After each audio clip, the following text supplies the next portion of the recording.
Wanadhani asibongolala. Tumejamu sijifanye uja notice. Wanadhani asibongolala. Tumejamu sijifanye uja notice. Wambie punde imechoka sana.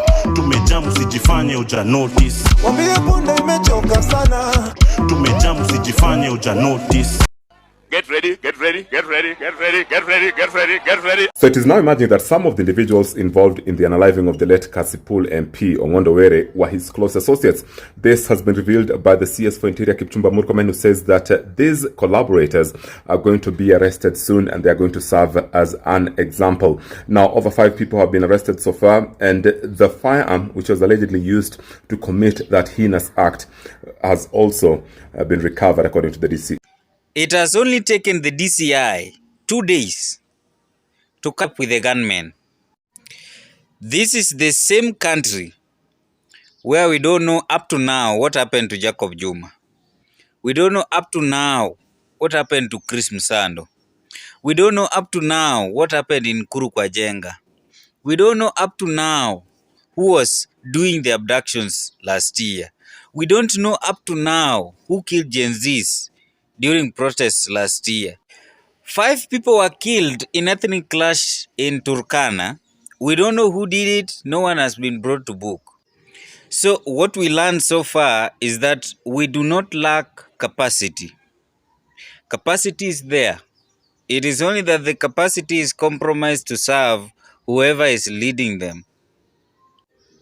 This is very sad. For the first time in our country, a crime has been resolved at supersonic speed. Mpaka CCTV haujaifikiria zinafanyanga kazi, zikafanya kazi. Za streets, za ATM, za wapi.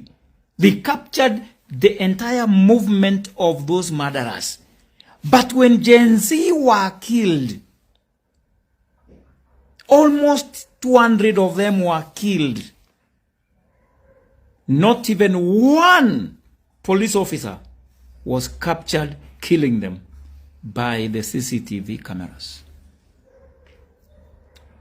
This means that indeed we have very good police force, very good criminal justice, but it is only reserved for the prominent, for the politicians, and for those whom the state feels their death could threaten the security of the nation.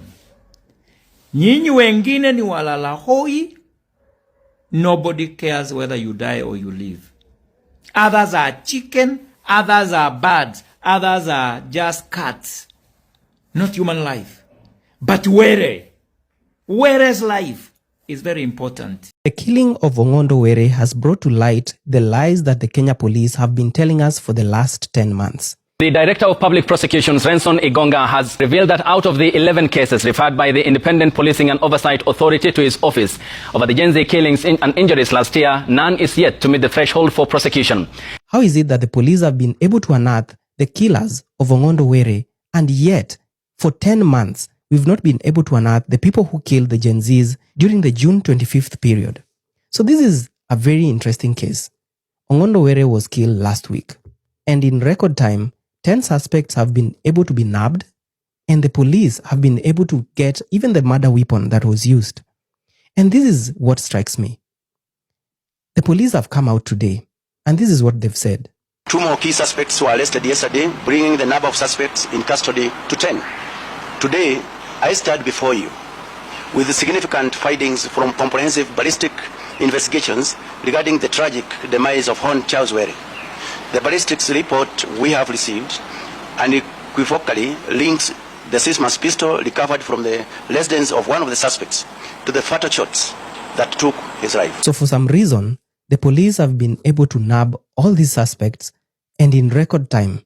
And yet, Gen Zs who died on the streets last year, 10 months later, there's not even one police officer that has been caught, and nothing has been done to bring the police officers involved to justice. The Director of Public Prosecutions, Renson Igonga, has revealed that out of the 11 cases referred by the Independent Policing and Oversight Authority to his office over the Gen Z killings and injuries last year, none is yet to meet the threshold for prosecution.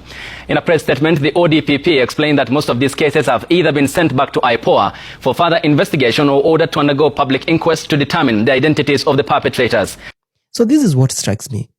How is it that the police are able to get all this information and all these suspects in record time? Is this because he's more important than the Gen Zs who died? Because it doesn't make sense.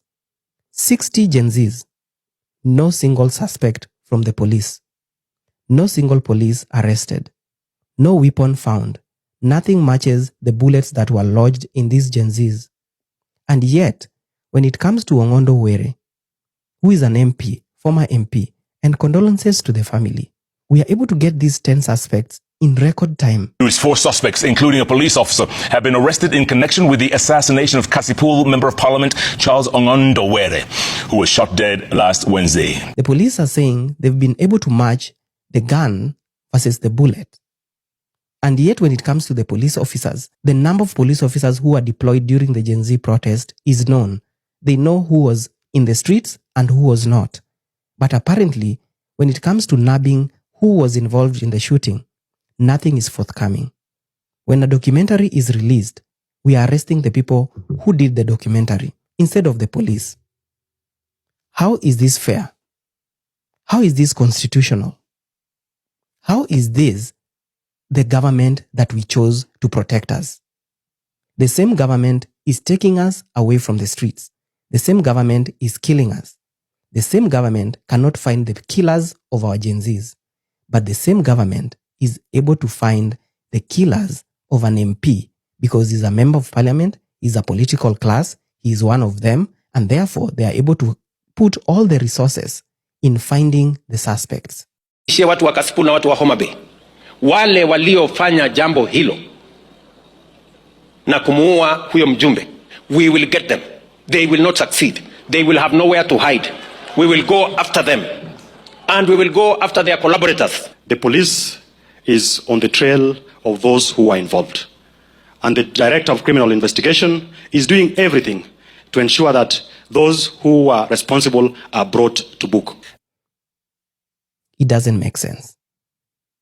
It's actually very disheartening to the families, to the friends, and to the neighbors of the people who died on the streets.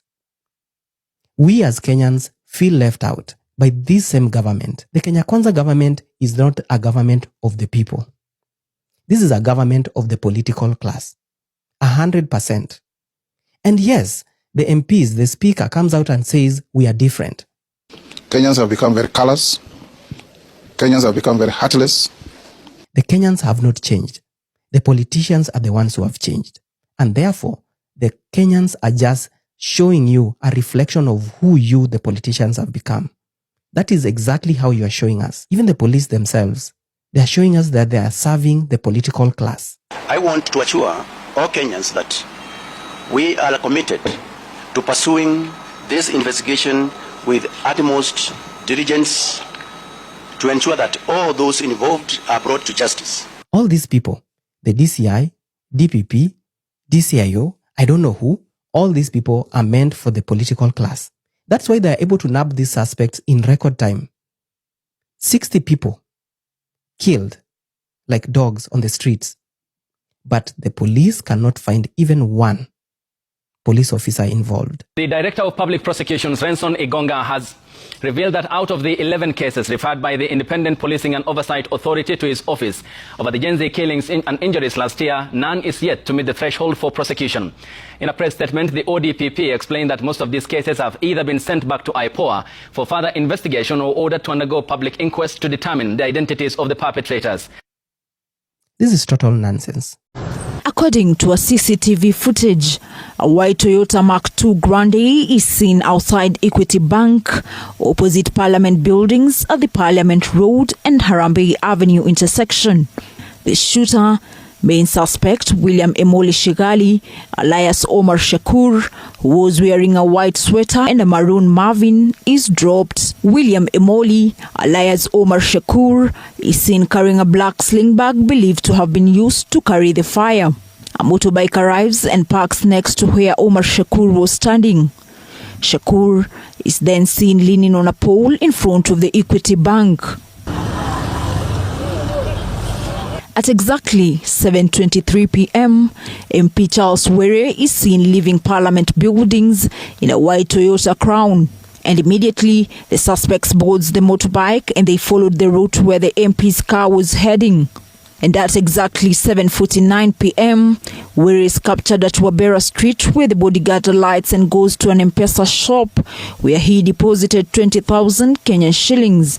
1 minute later, at exactly 7:50, the main suspect in the white sweater and the black sling bag is captured passing by the M-Pesa shop.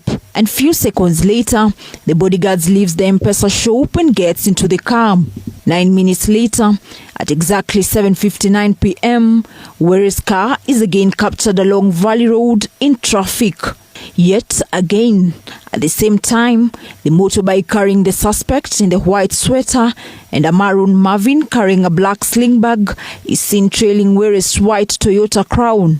But this time, there is only one car between the suspect on the motorbike and Honorable Were's white Toyota car. Opposite Daystar University at Valley Road near the City Mortuary roundabout, Were's car stops to obey the traffic lights.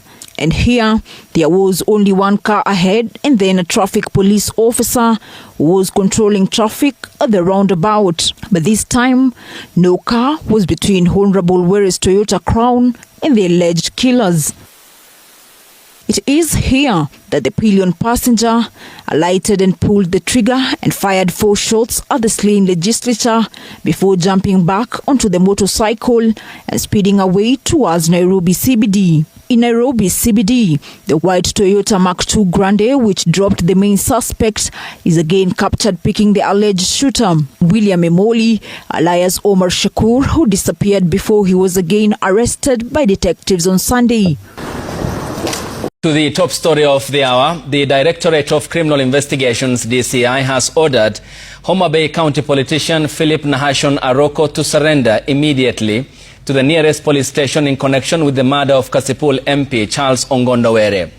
DCI officials have confirmed that Aroko is now considered a person of interest in the ongoing investigations. It comes as police arrested 5 more individuals, bringing the total number of those in custody to 9. Among those arrested are the lawmaker's bodyguard and driver, who are detained in Nairobi during a night-long operation. Franklin Wala reports on the operation that saw detectives recover several crucial exhibits, including 2 pistols. It was a high-stakes sting operation, one that unfolded under the cover of darkness as detectives burned the midnight oil to crack the bizarre and brutal murder of Kasipul MP Honorable Charles Ongondo Were. In a shocking twist, the MP's own bodyguard, Alan Omondi Ogola, and his driver, Walter Owino, are now in custody, the latest suspects to be netted in the expanding investigation. The operation began in Mihango, Kayole, where officers moved in swiftly on Dennis Sewe Munyasi, arresting him as he unsuspectingly went about his business on Tuesday night. Under intense questioning, Munyasi led investigators to another key suspect, Edwin Odor Odhiambo, known by the alias Abdi Rashid. Further grilling of Edwin revealed more than just names. He led detectives to his rented house nearby, where a painstaking search began.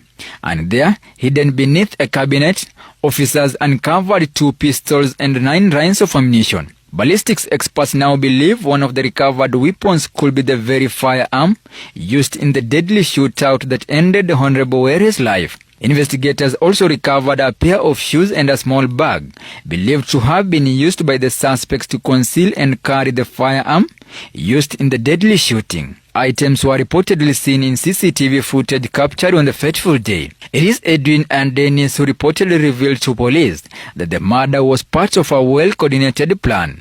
One they say involved none other than Honorable Were's own bodyguard and driver. These explosive claims echo earlier allegations made by the first suspect, William Imoli, who was arrested on Sunday. Imoli told detectives he had been paid 8,000 shillings by the MP's bodyguard to drop off unidentified individuals at a petrol station near the crime scene just moments before the fatal shooting. He claims that that's why his vehicle appeared in surveillance footage from the area, a detail now central to the investigation. Detectives are now working to verify these accounts and match them with forensic findings.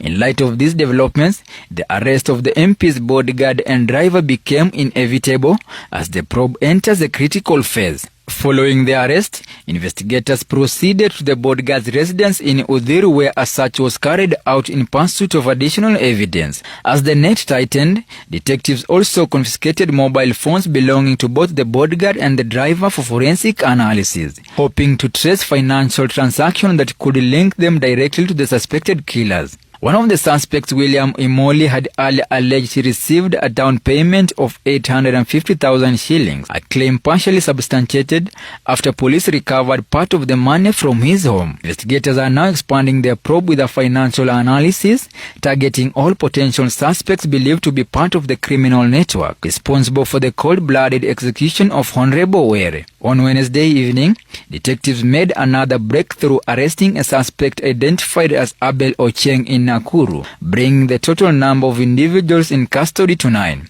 5 of the suspects arrested on Wednesday are set to be presented in court on Thursday, while police continue to cast their net wider, with Homa Bay County now in their sights for further possible arrests. Crucial exhibits recovered in the aftermath of this operation will be subjected to forensic analysis, even as detectives pursue more suspects.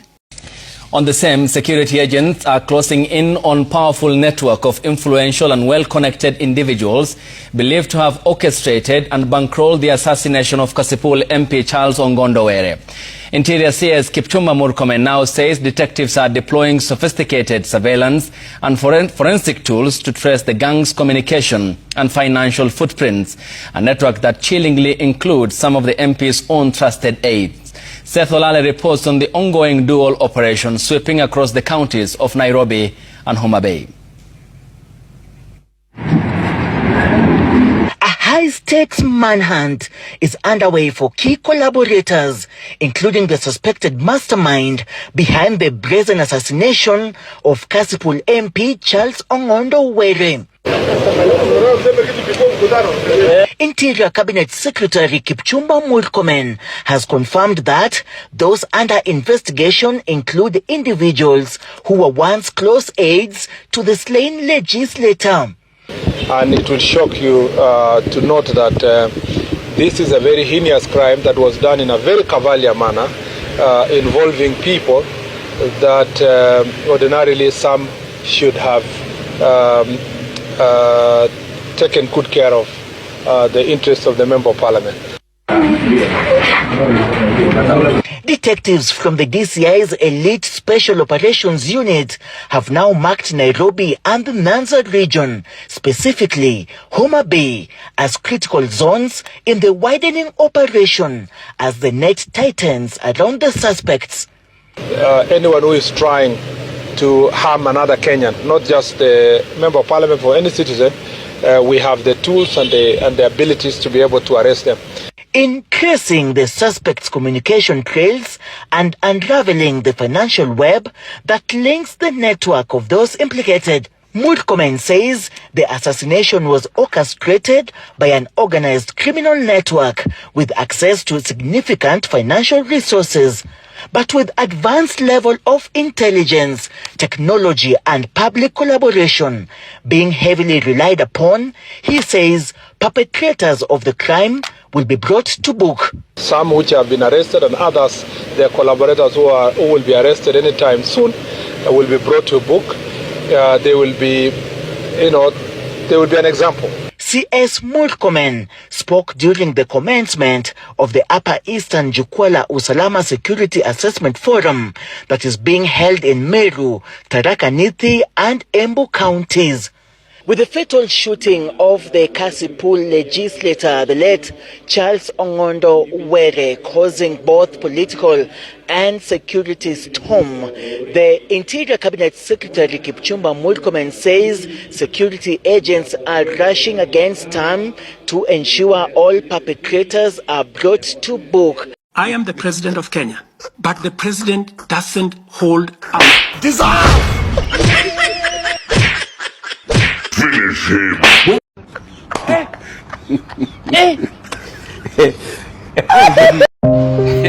Kenyans, hawa ndio wakombozi. Same old monkeys, baboons, gorillas, different forests.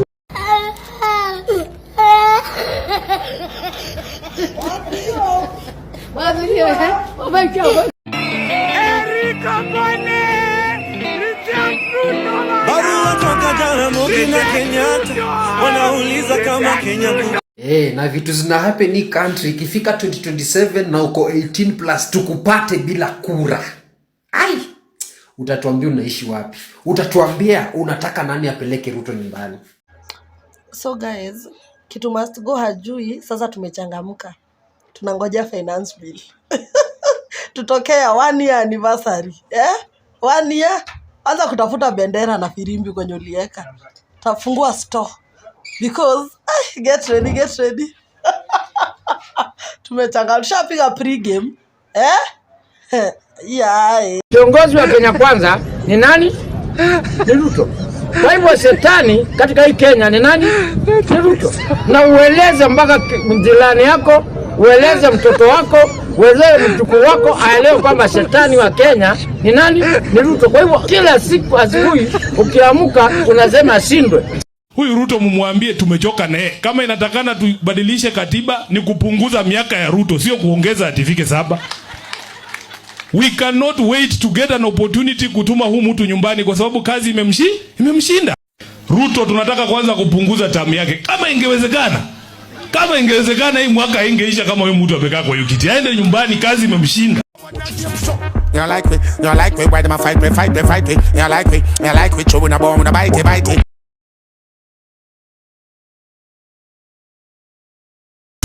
We don't trust them, even if we bust them. We don't trust them, stay far, not touch them. We don't trust them, we'll be a man and sub them. Informer, me say, you must them,